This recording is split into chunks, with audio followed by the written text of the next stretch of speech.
Hey guys, it's Carissa and welcome back to my YouTube channel, Inky Fairy Designs. Today is Stamp Stash Saturday and that's when I go into my stamps and pull out a stamp that I haven't used before. Today I decided to go with this really cute SugarPea Designs stamp. It's called Easter Blessings. I don't see it anymore on the website, so I'm sorry. That's how long I've had this stamp. I don't think it's even available anymore. So I'm coloring with watercolors today, and I'm using Fabriano Hot Press 140-pound watercolor paper. I am still using this Extreme Black ink by My Favorite Things.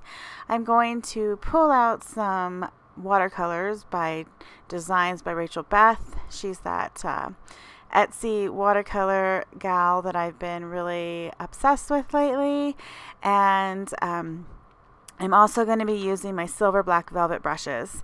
I think I end up using the round 2 and the round number 6, but I have the 8 here too, so you can kind of see the different sizes. As always, I have 2 jars of clean, clear water by the end. One is super muddy, that's why I have 2, and then also a paper towel on hand just to wipe up juicy brushes. And then I also have a palette on the side here. You'll see that I kind of mix or water down my colors here. By the end, you'll see it's quite colorful. So I'm coming in and I'm going to start with her skin tone. I use a new color to me. It's called Sandy Beach. I actually got it specifically because I thought it looked like a really great skin tone, so I'm just trying it out. So far, I really like it. I add a little bit of shading with the Minima color, and I'll have actually all of the colors that I used listed in the description box below if you are interested at all. So what I'm doing is I'm doing my wet and wet technique. So I will wet up the area that I'm about to bring some color into, and then I'll just drop bits of color and let it move around the image on its own. I try to jump around the image, so you'll see that I started with a light wash on her face, and then I moved on to that cute little lamb that she's holding. And because those two areas are not close to each other, I can color those two at the same time, and I'm not worried about any bleeding into each other or anything like that. So when you're watercoloring, I know a lot of people, I want to try to kind of tell you what I'm doing, why I'm doing it. I try to not color any areas that are next to each other, because if you color something next to something that's already wet, there is the potential, if you're not super careful, to get that new color bleeding into an area that you don't want it. So I try to make sure that I am jumping around the image enough that once I go back to her skin, it's dried, and I can add some of that shading and like that cheek color. And now, so those two areas are wet. I can go into her jeans because there's nothing that I've started coloring down there. And so I add a little bit of blue there. And then I'm just adding a little bit of color to the little cross that she's holding. And now I'm pretty safe to go in and start coloring her dress. Those other areas are pretty much dry, or if not, I will hit them with my heat tool, make sure that they're dry and I'm not going to have any color bleed. So I'm coming in with this really sweet mustard seed yellow color. I think it's just a really pretty yellow, and I thought it would be cute on her dress.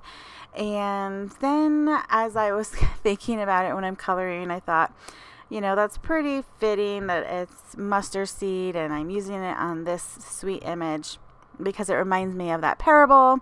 And I don't know, my mind just kind of goes and wanders like that when I'm coloring. So I added a wash of yellow to her hair. It's not the same mustard seed.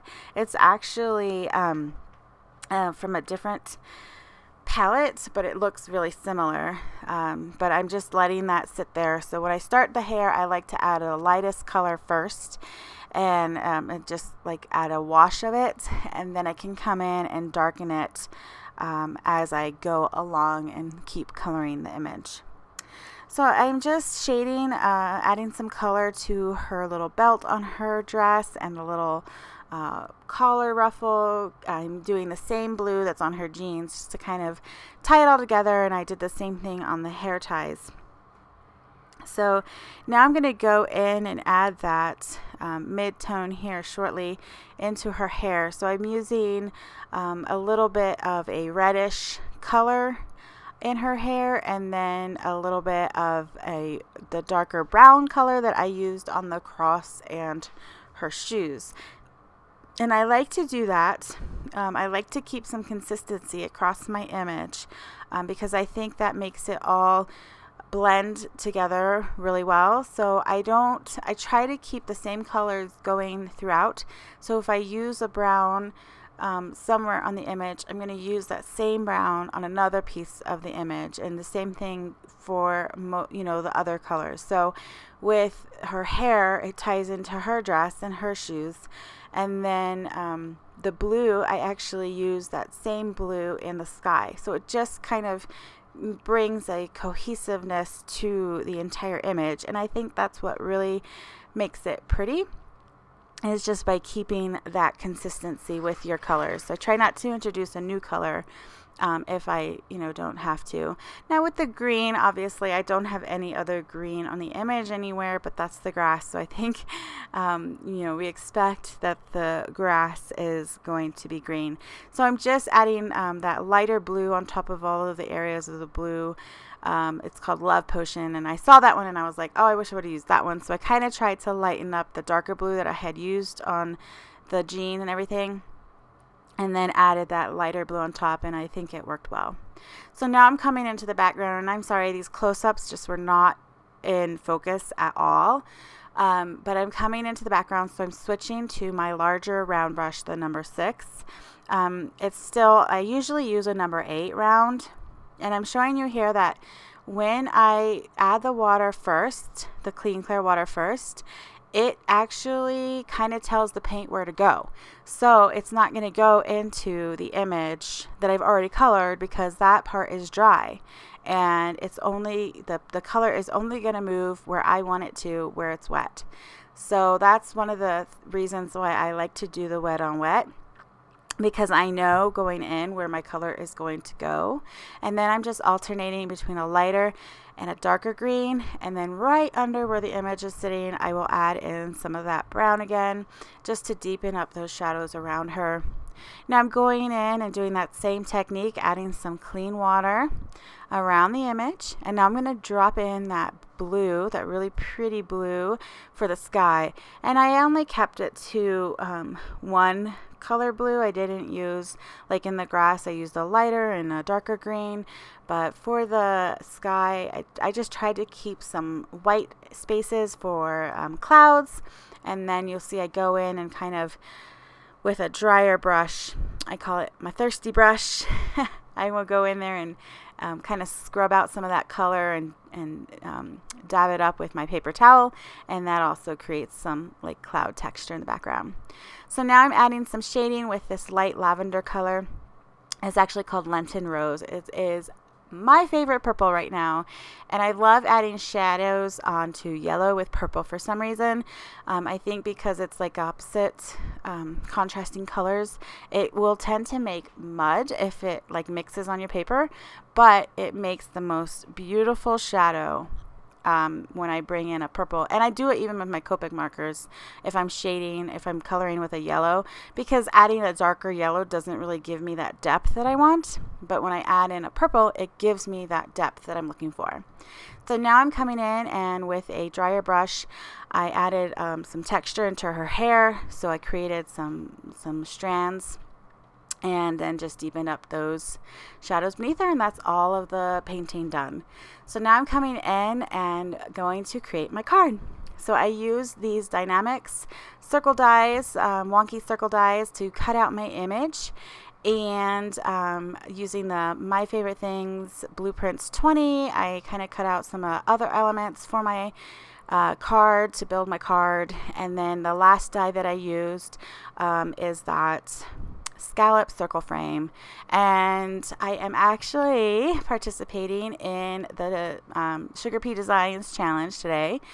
Just having fun. I haven't done challenges just for me in a long time, and I thought since I'm using the SugarPea Designs image, I might as well join in the challenge. And it's like a sketch challenge. It's called Mix It Up. So they have like a sketch portion, and then they have like a inspiration photo portion. And actually it just worked out that I'm using both, because the inspiration photo was like a bunch of candy hearts, and so this pattern paper from Pink Paislee had this heart kind of watercolor, and it matched the colors that I used.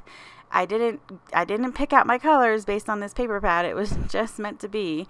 And yeah, I'm excited to get my card into a challenge. I haven't done that in a long time. So I'm just adding this sentiment to the banner that comes in that Blueprints 20 set. And then I actually run it through the Scallop rectangle die so that I can kind of line it up along the edge, because I didn't want the two banner sides. I wanted it off to the side a little bit. So you'll see I'm thinking, how am I going to do that? And then I decide to go ahead and take it to my die cut machine and pull that off. And there you go. Now I have a scallop, so I can line it up on the edge like I wanted to. Yeah. So I'm just kind of putting this card together. I hope you enjoy this. A little bit of card making, a little bit of coloring.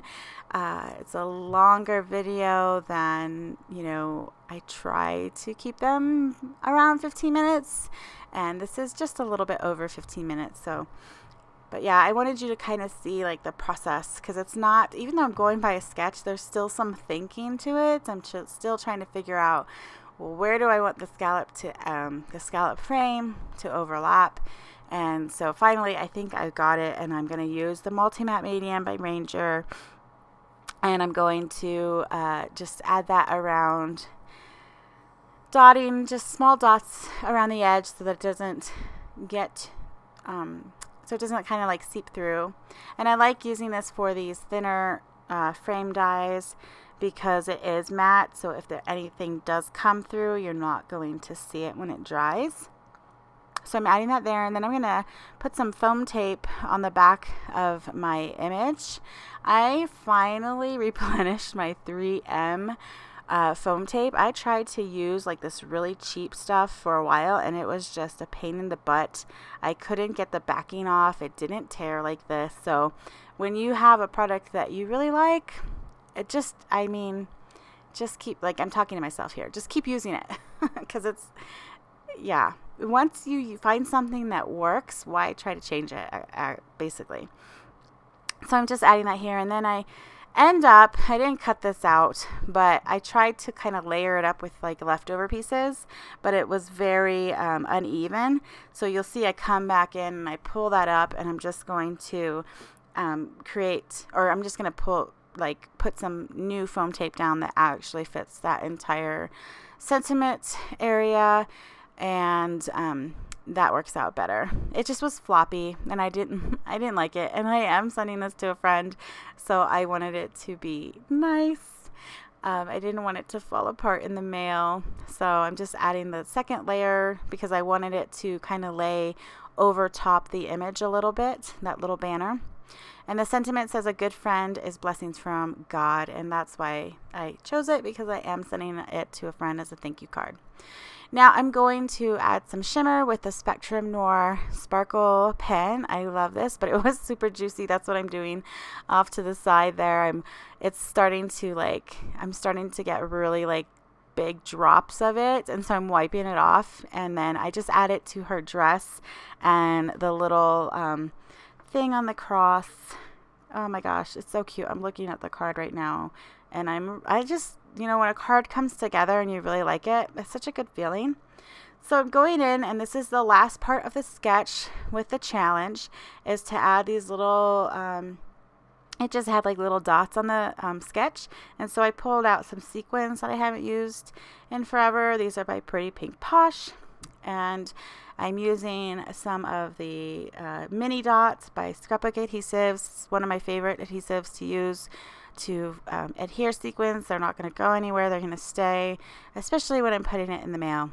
So there's my card. I hope you guys enjoyed this video. Thank you so much for watching. Be sure to like this video by giving it a thumbs up and subscribe to my channel so you can see more videos like it. Every Saturday I head into my vault of unused stamps and pull one out to put on a card and share with you guys here.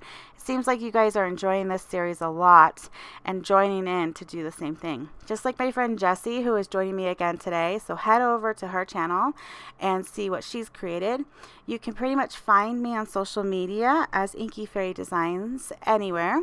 And be sure to check out my Facebook group in the description box below. I created this just for you guys so you can share what you guys are making with me. I'll see you guys back here on Monday for another Mixed Media Monday video. Until then, bye.